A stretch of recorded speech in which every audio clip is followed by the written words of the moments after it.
श्री स्वामी समर्थ महाराज यांच्या सारामृतातील 3रा अध्याय अतिशय महत्त्वाचा आहे. या अध्यायात प्रामुख्याने स्वामी समर्थांचे अक्कलकोटमध्ये झालेले आगमन आणि त्यांच्या अगाध लीलांचे वर्णन केले आहे. खाली या अध्यायाचा थोडक्यात सारांश दिला आहे. श्री स्वामी समर्थ सारामृत अध्याय 3 सारांश. मंगलाचरण आणि गुरुस्तवन.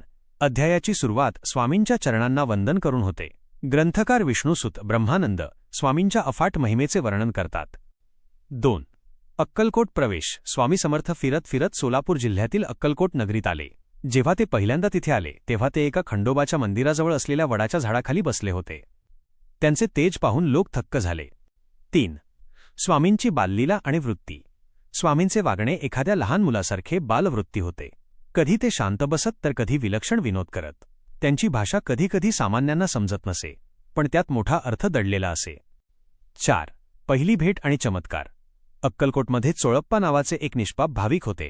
त्यांनी स्वामींना पाहिले आणि त्यांच्या मनात भक्ती जागृत झाली. त्यांनी स्वामींना आपल्या घरी येण्याची विनंती केली. स्वामींनी चोळप्पांच्या घरी राहणे पसंत केले आणि तिथूनच त्यांच्या अक्कलकोटमधील वास्तव्याला सुरुवात झाली. 5. राजाची भेट. अक्कलकोटचे तत्कालीन राजे मालोजीराजे भोसले यांना जेव्हा स्वामींच्या आगमनाबद्दल समजले तेव्हा ते दर्शनाला आले. स्वामींनी त्यांना त्यांच्या अहंकाराची जाणीव करून दिली आणि योग्य मार्गदर्शन केले. या अध्यायाचे फलश्रुती महत्त्व. स्वामींच्या अक्कलकोट वास्तव्याची सुरुवात समजते. हा अध्याय वाचल्याने मनातील भीती दूर होते. भक्तांच्या संकटकाळी स्वामी धावून येतात असा विश्वास निर्माण होतो.